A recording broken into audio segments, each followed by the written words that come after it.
This episode should be called the pizza popper episode, because no matter what's gonna happen, after this episode, I have to go get the pizza out of my little oven thing.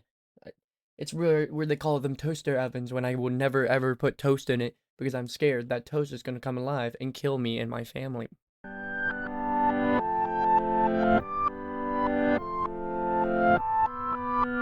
Hello everyone, my name's Stonsey Boy and welcome back to Reading with Stonsey. Today we are reading pages 188 to 100 or to 200. I'm sorry, why did I say to 100?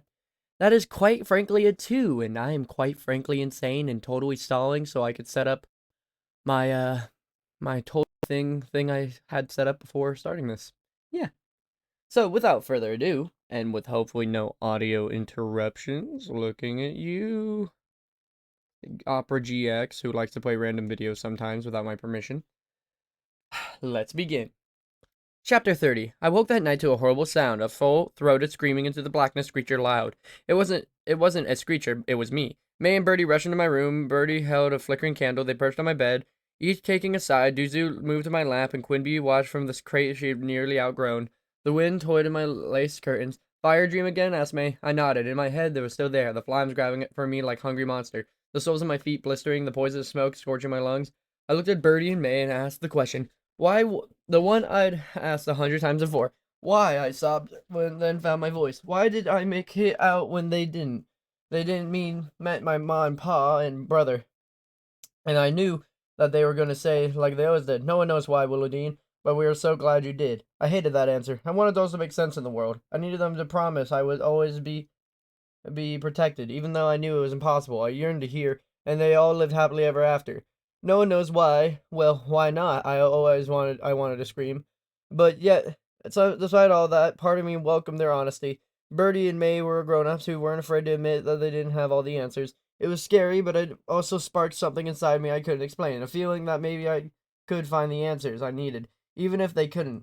I looked into the main room where embers glowed beneath the hearth, soothing and necessary. Fire could look so harmless and be so deadly. The wind surged, leaned my head on May's shoulder. Do you smell smoke outside? No, said May. No, said Bertie. And even if you do, don't forget, WIllodeen, not all wildfires are started by people. Sometimes they're nature's way of cleaning out a forest to make room for new growth. I didn't know that, I admitted. That's something you might learn more about if you went to school now and again, May said. I groaned and May held up her palms. Just a thought. Keep in mind that while we may seem like bottomless fronts of knowledge, said Bertie with a wry smile, even May and I have our limitations. She nodded at Quinby. With our Screecher friend, for example, I'm afraid we haven't been not much use to you. As clouds moved past the moon, Quinby shifted. She tilted her head back, mouth open, and for a moment I thought she was going to attempt an actual screech. But no, it was just a yawn. What do you think will happen to Quinby? I asked. Again, I received no answers, just wistful smiles and warm hugs. Whatever happens, we'll be here to help you, WIllodeen, May said. We love you more than life itself. Do you understand that? I knew I should have said something then. Thank you. I love you too. Instead, I just stroked Duzu and gave a quick nod. Do you want us to stay until you fall asleep? Bertie asked. No thanks, I said. I have Duzu and Quinby. I sniffed the air. You sure you don't smell smoke? I smell Screecher, Bertie replied, and that is all I smell. I attempted a smile. Then Screechers were invented, Mother Nature made 'em scented, I said. Connor made that up. He seems like a good friend, May said, and then she kissed my forehead. What, is he a friend? Or I've made an actual friend, me, against all the odds? After they left, I stared at Quinby, sitting there, obedient as a pet dog. As out of place as I sometimes felt, how must she feel? Why are you here, Quinby? I asked. She replied in a snort, and I laughed in spite of myself. Whatever am I going to do with you? Another snort. I sighed. If the unthinkable could happen, and if our family could vanish in a moment, why couldn't a sculpture of Screecher come to life? If horrible things were possible, why not magical ones? I closed my eyes, and I knew sleep would not be coming. Not when I could still hear the angry wind, and when I had seen the places dreams could take me. Chapter 31. The next day, Connor had helped his father with more setup for the fair, then attend my afternoon council meeting. After I'd done my morning chores, I put Quimby in her harness, attached the rope, and loaded her into the wheelbarrow. Quiet girl, I warned, covering with the tarp. By now she knew the wheelbarrow meant an adventure involving food, and she settled quickly. With Duzu on my shoulder, I headed toward the top of the ridge. I wanted to spend as much time as I could find at the grove before word got out about the hummingbirds. I wasn't sure why. Maybe it was just that ordinary part of me making trouble again. Maybe it was just because the standard blue willows had become a special place for Connor and me. one I did not want to share, even though I knew I had to. This afternoon, as I promised myself, I would tell everyone about the hummingbirds, no matter what. I thought I could manage the wheelbarrow without Connor, but I was sadly mistaken. Took all my strength to make it up the hill, and I stopped several times to rest. With every pause, Quimby popped out her head and greeted the world. When she finally reached the hidden grove, I tried Quimby's rope around a blue willow trunk. Good thing Pa taught me how to make a nice solid knot when I was still young. Sweet coos drifted down, shifting my eyes. I looked up to see not 3, but 7 hummingbears, with each in bubble nests. They now occupied 2 separate blue willows, and bubbles gleamed, silvering the sun with prisms. The hummingbears looked completely at home. 3 of them were doozing, 2 were grooming themselves, and the other 2 looking down at me. Duzu and Quimby with intense curiosity. Quimby went to work for digging their meal, one of 2 of their favorite trees, while I retrieved my notebook from my pouch. What was I looking for? Was I hoping to learn that I didn't already know? I pulled a couple blue willow turtles and gave them to Duzu. He ate one whole, then he chewed the next one slowly and produced a perfect bubble. Meanwhile, Quimby excavated energy and was almost frightening, but that was, of course, her job, to stay alive, to be what she was meant to be. Poor Duzu never could be that lucky. He could never be totally free, completely himself, could Quimby. For the next hour, I counted, I sorted, I noted, I sketched, I measured. Mostly I wondered. Sometimes I simply wondered if I was doing what I was wondering about. Connor was right. We were going to do the same thing, putting puzzle pieces together. He looked at nature and made art from it. I looked at nature and made sense of it. Tried to anyway. Sunlight filtered through the trees, the air warmed, and the wind picked up, angry and edgy. By now, Quimby had dug in several spots, but he'd focused most of her energy on holes near the 2 willows closest to the stream. The same trees where hummingbears were nesting. I felt the soil near one of the holes. It was slightly damp. Soft dirt meant easier digging. At least it did if you had screecher claws. And she was finding plenty of peacock snails, and the fact the deeper the hole, the more snails she seemed to uncover. But why had the hummingbears chosen the same 2 trees for nesting? Because they were a bit closer to the water? Hummingbears weren't diggers. They wouldn't care if the soil had more porous. I examined the leaves on each of the 5 willows. They were in full autumn attire, vivid blue on one side, shiny silver on the other. Twisting the rake ribbons of the enormous gift, I removed the dead leaf from each tree and laid them side by side, held down by stones and keep them from blowing away. Strange, the way hummingbears were so particular about what they ate and where they nested. A lot of creatures were more open-minded. It seemed to me, take screechers, they nested wherever they could, and even picky Quimby would learn to eat more than just peacock snails. I thought of my brother Toby when he was 1.5, and he refused to eat anything but porridge for months on end. I remember Ma groaning, "Give me strength," as Toby turned up his nose to anything but lumpy porridge. The more lumps, the better. It seemed like a bad idea, all things considered. If you were open to eating lots of different things, wouldn't that make your life easier? If you could nest anywhere, wouldn't that give you the more chances to find a safe resting place?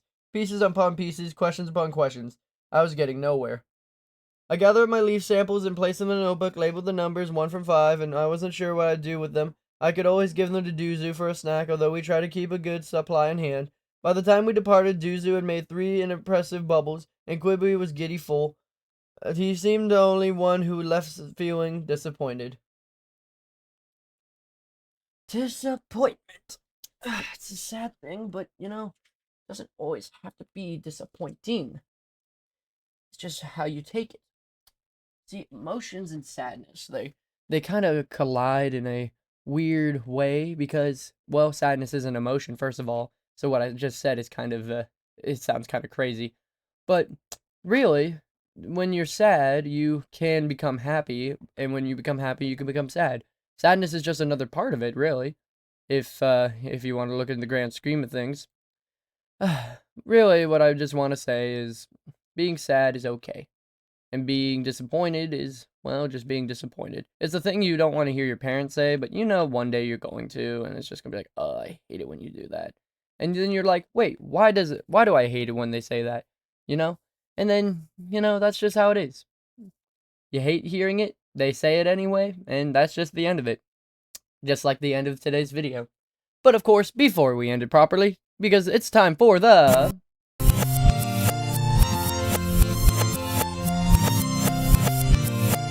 reading corner of the day, doing it up Stonsey's way. Bop. This is not what we are learning about today. That is what we learned about last time. Laziness is bad, people, but it can be fixed just as quick. Watch this as it's pretty sick. See? Ain't that sick? At least I think it is. Ah, well, today we are learning about the Bloodhound. Is this dog kind of would look familiar because all hounds have this weird little droopy thing. This just reminds me of my bubby Roscoe, my basset hound, if not a little more stronger. But they still look really stupid and droopy. But you should always know before you have an opinion on something, or heck, even before you make fun of something, you should know the respect of it, and you should learn its history. For example, if I was going to make fun of samurai, I should know why I'm making fun of it. Oh, they're just silly guys with katanas. No, they're people like you and me, and they go out and they do all these really cool things, and they're samurai. They do the things they do for either religious or multiple purposes. I don't know, because I'm not a samurai. But that could be a cool future video. Who knows? All I know is right now is we're learning about the history of the Bloodhound. Well, the history of the Bloodhound is that it's quintessential scent hound. The Bloodhound traces its root from ancient times. Their earliest ancestor may have been a Black St. Herberus hound, documented in Europe by the 8th century. William the Conqueror was credited with bringing these hounds to England in 1066.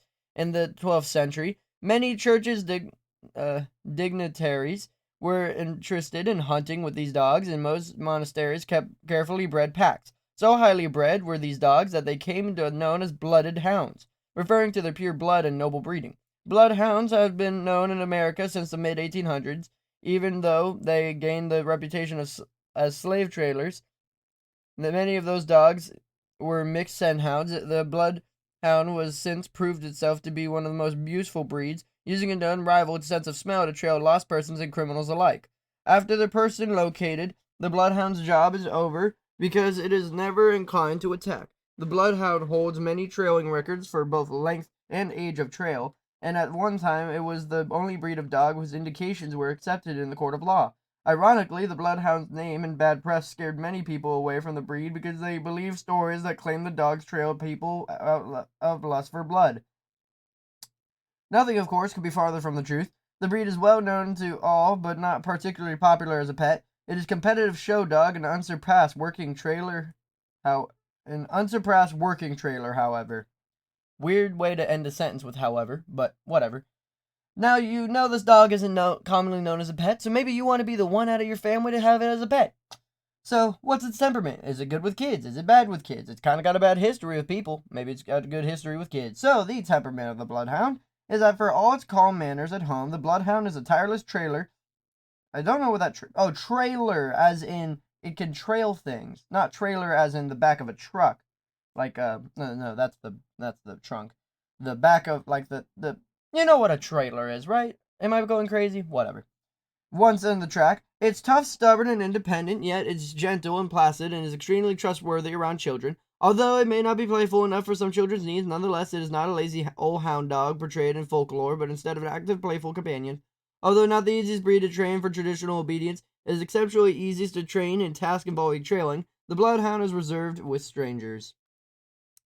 It's good. It's very good with kids and will protect your kids. But what's the upkeep? What do I got to do to keep this dog up and running? Well, the upkeep of the Bloodhound is as a hunting hound. The Bloodhound needs a good deal of daily exercise. It is bred to trail through any hardship, and once on a trail, it cannot be caught off, and thus must be exercised in a safe area. The Bloodhound drools a lot, and his facial wrinkles require daily cleaning. The ear tips drag in food, and also must be kept clean. The ear canals also need regular cleaning for good health. Coat care is minimal, requiring only occasional brushing or wiping. The Bloodhound can live outside the temperate climates, and if they are given plenty of shelter and soft, warm bedding, most do best as indoor-outdoor dogs. Note, however, that this is not the breed for people obsessed with cleanliness in the house.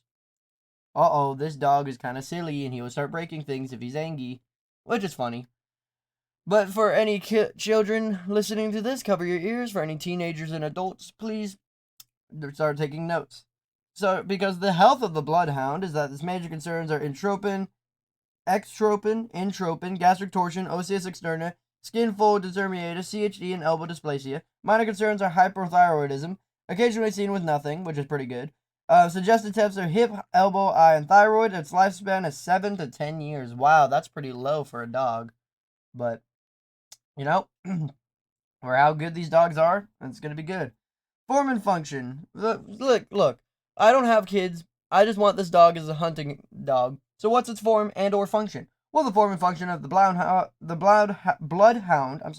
is a steadfast trailer built for endurance rather than speed. The skin is thin and loose, falling on wrinkles around the head and throat. Its long ears are supposed to stir up scents as the ears rake around the ground, and its profuse wrinkles are said to stop the odors around the face.